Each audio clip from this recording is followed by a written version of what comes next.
Ayan, Wednesday morning, maayong buntag sa tanan, lalo na po dyan sa Sampaw Integrated School sa Davao del Norte, Region 11, especially sa atong friend, no, ang principal sa ilang school, si Ma'am Jocelyn Danlag, ug sa tanang mga principal ug teacher sa tibuok Mindanao. Maayong buntag kaninyong tanan. Mag-react lang po ako, no, tungkol doon sa sinasabi ng ating mahal na senator, si Idol Raffy Tulfo, na PTA project, no? Kasi lagi daw nagpapa-project ng mga PTA, no? At yung mga schools natin ay laging humihingi, no, ng mga proyekto, no? O yung ating mga paaralan o yung mga teacher ay humihingi parati, no, ng proyekto ng mga electric fan at iba pa. Siguro kailangan po nating maipaunawa, no, sa ating mga mahal na mga mambabatas na yung obligasyon para bigyan ng electric fan, bigyan ng floor wax, bigyan ng ilaw, bigyan ng lahat ng pangangailangan ng ating mga paaralan ay obligasyon po ito, hindi ng PTA, hindi rin ng mga teacher.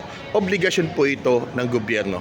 At mainly, no, sino ba ang may power of the purse? Ang may power of the purse ay ang Kongreso. Kasama po ang Senado sa Kongreso. Diba? So babalikan po natin noong 2025 halimbawa, no, sa GAA 2025, no, hindi sinunod ng ating Kongreso, ng ating gobyerno for that matter, yung mandato ng saligang batas na dapat bigyan ng pinakamalaking share ang edukasyon sa budget ng bansa.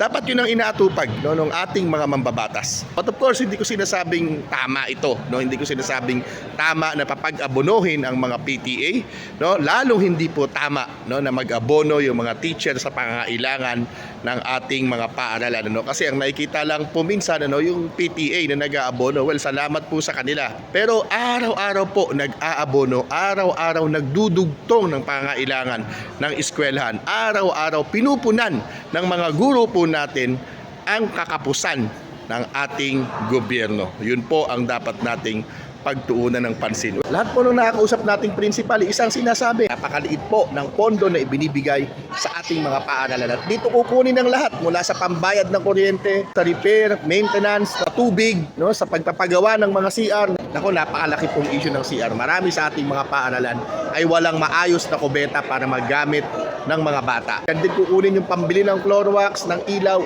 etc. Ngayon, yung mga PTA po, kung magkaminsan ay talagang nakikita ho nila na may kakapusan doon sa eskwelahan, ay nagkukusa na po sila. Hindi naman po namin yan masisisi sapagkat kinikilala naman ng batas kahit ang pambansang pamahalaan ng Pilipinas ay kumikilala doon sa public-private partnership. Paano pa sa ating mga eskwelahan? Well, salamat po sa inyo, Senator Raffy Tulfo, sa pag-highlight sa issue na ito ang mga kakulangan sa ating mga paaralan. At sana po, no, ang hamon po natin sa ating mga mababatas sa GAA 2026, sana sumunod na tayo sa ating saligang batas. At higit sa lahat po, tamang pagtrato sa mga guro. Napakababa ng sweldo, kapos ang mga benepisyo. Yan po yung hamon namin sa ating mga senador. Lalo na sa iyo, Idol Raffy Tulfo. Maraming salamat po. Mabuhay po tayong lahat.